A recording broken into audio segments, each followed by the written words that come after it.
Mahanadi serial எபிசோடில் என்ன நடக்க போகுதுங்கிறத இந்த வீடியோவில் பார்க்கலாம். நம்ம காவேரிக்கும் நிவீனுக்கும் தப்பான இது இருக்குது அப்படின்னு சொல்லிட்டு யமுனா வந்து சந்தேகப்படுறாங்க. நிவீனும் என்ன பண்ணிடுறாரு, கோவத்தில் வந்து யமுனாவை அரைஞ்சிட்றாங்க. அரையவுமே அவங்க கோவிச்சுட்டு சண்டை போட்டு வந்து அவங்க அம்மா வீட்டுக்கு வந்துடுறாங்க. இங்கே வந்து எல்லாம் நின்று என்ன ஏதுன்னு கேட்டுட்டு இருக்கும்போது சாரதா சொல்கிறாங்க, என்னாச்சு, ஏன் இப்படி பண்ணுற, அப்படி அந்த பையனவாவது நல்லவன் நினச்சினே, இப்போ அவரும் இப்படி மாறிட்டாரு அப்படின்னு சொல்லிட்டு புலம்பிக்கிட்டு இருக்காங்க. உடனே வந்து குமரனோட அம்மாவும் சொல்கிறாங்க, என்னதான் இருந்தாலும் என்னதான் கோபமாக இருந்தாலும் இப்படிலாம் ஒரு பொம்பளை பிள்ளைய கை நீட்டி அடிக்கக்கூடாது, இதெல்லாம் என்ன பழக்கம் அப்படின்னு சொல்லிட்டு எல்லாம் சத்தம் போட்டுட்டு இருக்காங்க. உடனே கங்கா சொல்கிறாங்க, குமரன் வந்து நிவீன் வந்து இவ்வளோ நாள் வந்து கை நீட்டவே கிடையாது, இத்தனை நாள் இப்படி பண்ணாதவர் இப்போ திடீர்னு இப்படி பண்ணுறாருனா இவ வாய் சும்மா இருக்கணும்ல, இவ வாயை வச்சுட்டு ஏதாவது வம்பளுத்துக்கிட்டே இருந்தா அப்படிங்கவுமே யமுனா வந்து முறைக்கிறாங்க கங்காவை. ஆமாடி, நான் சொல்கிறது உண்மைதானே, நீ எப்போ பார்த்தாலும் நிவீன் கூட சண்டை போட்டுக்கிட்டே தான் கிடக்குற அப்படின்னு சொல்லிட்டு இருக்காங்க. உடனே குமரன் இருந்துக்கிட்டு இதெல்லாம் பேசாமல் இருங்க தயவு செஞ்சு, அவரெல்லாம் அப்படி பண்ணியிருக்க மாட்டார், அவர் அப்படி இது பண்ண மாட்டார், நீங்கள் எதுவும் நினைக்காதீங்க அப்படின்னு சொல்லிட்டு ஆறுதல் சொல்லிட்டு இருக்காங்க. உடனே யமுனா இருந்துக்கிட்டு கிளம்புறாங்க, நான் எங்கள் வீட்டுக்கு போகிறேன் அப்படின்னு சொல்லிட்டு கிளம்பவும் எதுக்கு இங்கே மறுபடியும் போய் அங்கே நிவீன் கூட சண்டை போடவா அப்படின்னு சொல்லி கேட்கவுமேனு, ஏன் உன் மாமாவுக்கும் உனக்கும் சண்டையே வந்தது இல்லையா, அது மாதிரி தான் எங்களுக்கும், என் குடும்ப விஷயத்தை நான் பார்த்துக்கிறேன் அப்படின்னு சொல்லிட்டு நான் கிளம்புறேன் அப்படின்னு சொல்லிட்டு போகிறேன். அப்படி போகிறாங்க. உடனே சாரதா இருந்துட்டு சொல்கிறாங்க, யமுனா இருந்துட்டு காலையில் போ அப்படின்னு சொல்லவும் நான் கிளம்புறேன் அப்படின்னு சொல்லிட்டு கிளம்புறாங்க. இங்கே குமரன் இருந்துக்கிட்டு இருமா நான் கொண்டு வந்து விடுறேன் அப்படின்னு சொல்லிட்டு சொல்லவுமேனு சரி அப்படின்ட்டு கூட்டிகிட்டு போகிறாங்க.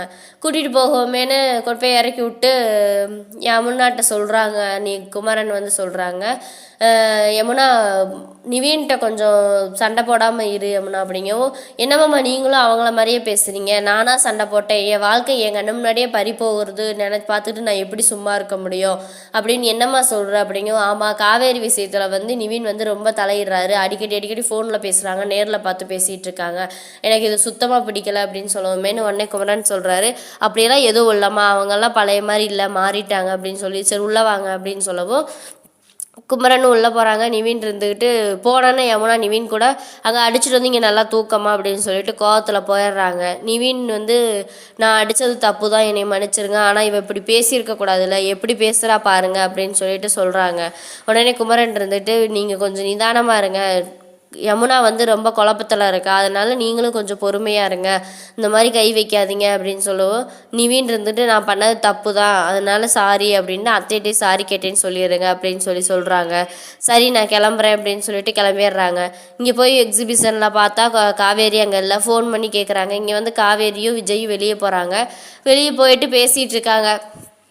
என்ன விஜய் யோசிச்சுட்ருக்கீங்க, வெண்ணிலா விஷயத்தில் இன்னும் நீங்கள் அதவே நினச்சிட்ருக்கீங்களா அப்படிங்கவும், ஆமாம் வெண்ணிலா வந்து இப்படி பண்ணுவான்னு நான் நினச்சி கூட பார்க்கல, ஒரு சைடு பார்த்தா அவள் பாவமாகவும் இருக்குது, இன்னொரு சைடு இவ்வளோ தூரம் பேசுனது செஞ்சதெல்லாம் பார்த்தா எனக்கு கோபமாக தான் வருது அப்படிங்கும், அதெல்லாம் நீங்கள் ஒன்றும் இது பண்ணாதீங்க, ஃபீல் பண்ணாதீங்க அப்படி இப்படின்னு சொல்லிக்கிட்டு இருக்காங்க.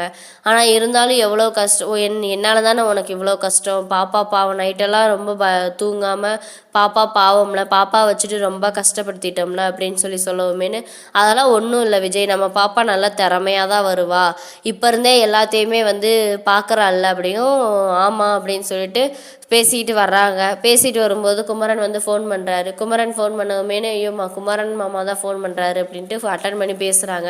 நான் அந்த மாதிரி எக்ஸிபிஷனில் தான் இருக்கேன், எனக்கு வேலை இருக்குது, நான் வந்துடுறேன், காலையில் வரேன் அப்படின்னு சொல்லவுமேனு, நான் எக்ஸிபிஷன் முன்னாடி தான் நிற்கிறேன், அங்கே யாருமே இல்லை, பூட்டி இருக்குது அப்படிங்கவும், நான் வரேன் மாமா நீங்கள் போங்க, நான் மார்னிங் வீட்டுக்கு வந்துடுறேன் அப்படின்னு சொல்லுறாங்க. குமரன் வந்து கெஸ் பண்ணிட்டாரு, விஜய் கூட தான் இருப்பா போல இருக்குது அப்படின்னு கெஸ் பண்ணிவிட்டு சரிம்மா அப்படின்னு சொல்லிட்டு அவரு கிளம்பிடுறாரு.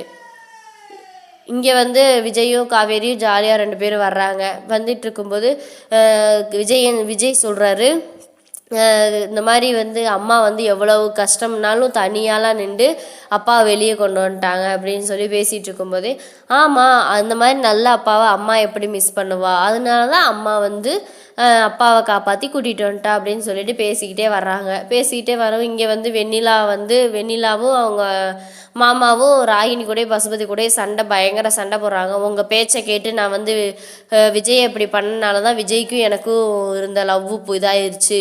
என்னை கல்யாணம் பண்ணி வைக்கிறேன்னு சொல்லிட்டு என் வாழ்க்கையை காப்பாற்றுறேன்னு சொல்லிட்டு இப்படி அநியாயமாக என்னை இது பண்ணிட்டீங்களே அப்படின்னு சொல்லி கத்துறாங்க. கத்தவுமே பசுபதி இருந்துக்கிட்டு ஆமாம் சும்மா என்னையவே இது பண்ணிட்டு இருக்காது, உனக்கு நல்ல வாழ்க்கையை அமைச்சு கொடுக்கணும்னு தான் நாங்கள் இவ்வளோ தூரம் பண்ணோம். ஆனால் நீ என்ன பண்ண, எங்களை உன்னை காவேரி கூப்பிட்றான்னு சொல்லிட்டு பூரா போய் உண்மையை சொல்லி வச்சிருக்கிற. இப்போ வரைக்கும் என் சம்மந்தி நம்மளை காட்டி கொடுக்காம அடி வாங்கிட்டு இருக்காரு. அவரை கூட நான் நினைக்காம உன் வாழ்க்கையை பற்றி யோசிச்சேன்ல, எனக்கு இது வேணும் அதுக்கு மேலே வேணும் அப்படிங்கும். என்னங்க நீங்கள் வாழ்க்கையை பற்றி யோசிச்சிங்க, என் வாழ்க்கையை இப்போ நாசமாக ஆக்கிப்பட்டீங்க. கடைசியாக விஜய் சொன்னார் ஃப்ரெண்ட்ஸாக கூட இருந்துக்கலாம், இப்போ அதுவுமே இல்லாமல் என் வாழ்க்கையும் போய் அந்த விஜய் கூட ஃப்ரெண்ட்ஸாக இருக்கலாம்னு சொன்னால் அதுவும் எதுவுமே இல்லாமல் இப்படி என்னை இப்படி நிற்க வச்சுட்டீங்களே, ஐயோ கடவுளே அப்படின்னு சொல்லிட்டு தலையே அடிக்கிறாங்க.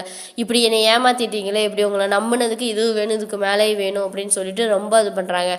உடனே ராகினி இருந்துட்டு அடித்து வாய மூடு, நீ தான் பண்ணது பூரா பெரிய தப்பு. விஜய் கிடைக்கல அப்படின்னு சொல்லிட்டு தூக்க மாத்திரையை தின்னுட்டு சாக போனேன்ல, அது பார்த்துட்டு தான் நான் எங்கள் அப்பாட்ட சொல்லி எப்படியாவது உன் வாழ்க்கைக்கு ஹெல்ப் பண்ணி உடனே விஜய் கூட சேர்த்து வைக்கணும்னு சொல்லி தான் நான் இவ்வளோ தூரம் பண்ணேன். ஆனால் நீ என்ன பண்ண, எங்களை மாட்டி விட்ட அப்படின்னு சொல்லவும், ஆமாங்க உங்கள் கூட சேர்ந்தது என் தப்பு தான். உங்கள் பேச்சை கேட்டு நான் விஜய் மேலே இவ்வளோ தூரம் பழி போட்டு நீங்கள் பழி போட்டதுக்கு நான் ஒத்துக்கிட்டது என் தப்பு தான். ஐயோ ஏண்டா கடவுளே உங்கள் கூட பேசுனேன்னே தெரியல, இப்போ கடைசியில் என் வாழ்க்கையை இப்படி நாசமாக ஆக்கிவிட்டீங்களே அப்படின்னு சொல்லிட்டு ரொம்ப கதறாங்க. பசுபதி இருந்துக்கிட்டு வாய மூறியா இல்லை பேசாமல் தயவு செஞ்சு பேசாமல் இருங்க வந்து நின்று பேசிகிட்டு இருக்காது அப்படின்னு சொல்லிட்டு பசுபதி சண்டை போடுறாரு.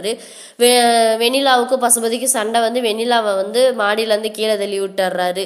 இதுக்கு மேலே வெண்ணிலா வந்து உயிர் பழப்பாங்களா பிழைக்க மாட்டாங்களான்னு சொல்லிட்டு வெண்ணிலாவுக்கு என்ன ஆச்சுன்னு சொல்லிட்டு அடுத்த எபிசோடில் பார்ப்போம். இந்த வீடியோ பிடிச்சிருந்தா மறக்காமல் லைக் பண்ணுங்கள், சப்ஸ்கிரைப் பண்ணுங்கள்.